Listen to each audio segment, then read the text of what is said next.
What it do, YouTube? XJ here, bringing you my first hand review. We're just gonna jump straight into it. Starting out with our first 50. Here we go.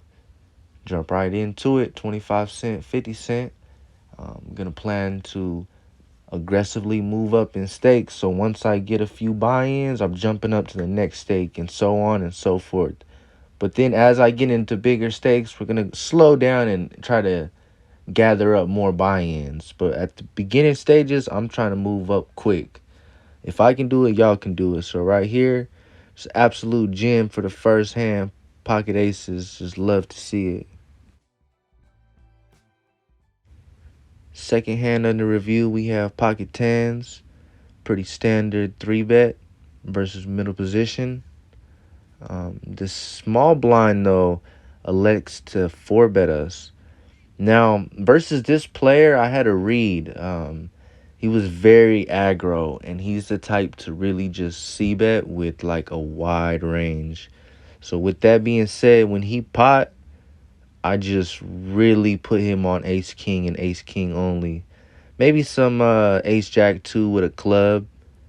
And what do you know? He had that exact hand. So just perfect read on the situation and good results. Here we are on the cutoff with ace king. Elect to raise it up. But the BB, however, go ahead and mid-clicks us. Playing no games with our oppositions, we have a very strong hand. If we catch an ace or a king, we are likely to have the best hand. And what do you know? A king comes out. So we go ahead and lay the trap. We elect on a check on the flop. Keeping in mind that this opponent was the 5-better.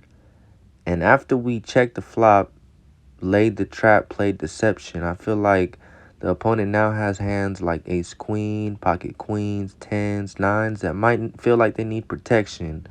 So he elects on a all-in snap call, and our opponent has pocket queens.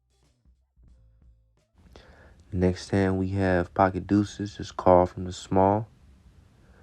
Opponent bets out over bet, so I was like maybe 7-8 he has or a combo draw.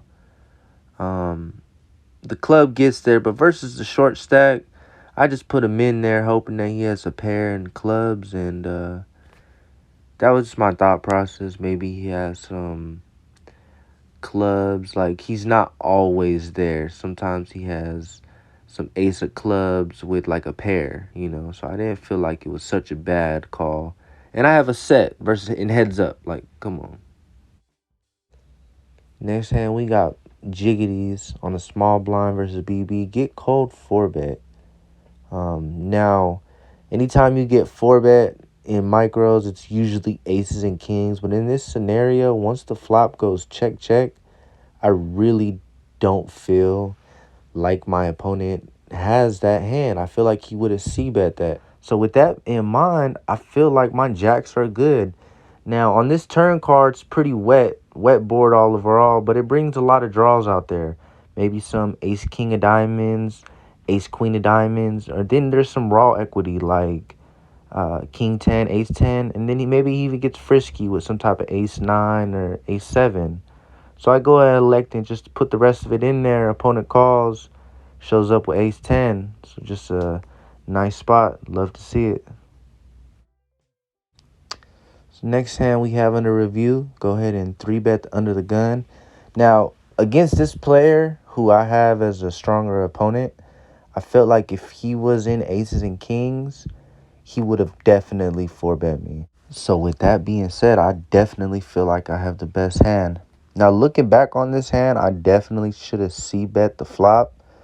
But I think at the time being, I wanted my opponent to maybe think that I'm on some type of ace-king or ace-queen hand that missed.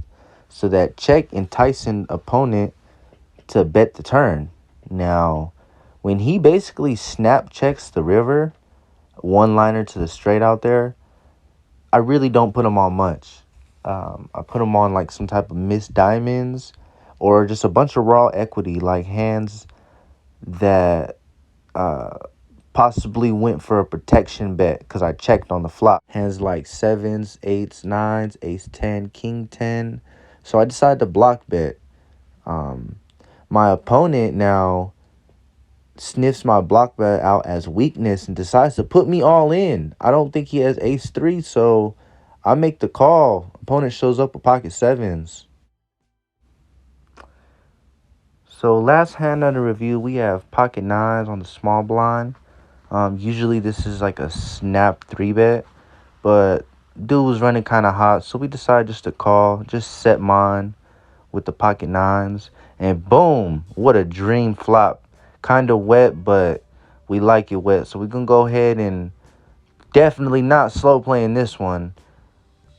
Raise it up. We elect on a $22 bet.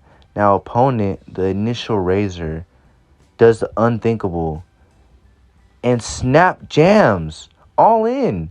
I'm thinking, wow, like if you have kings, you have kings, bro. You're the GOAT, you know.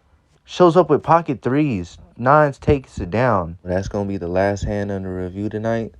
In for 50, out for 505 for a total of 455 profit. Just want to say thank you.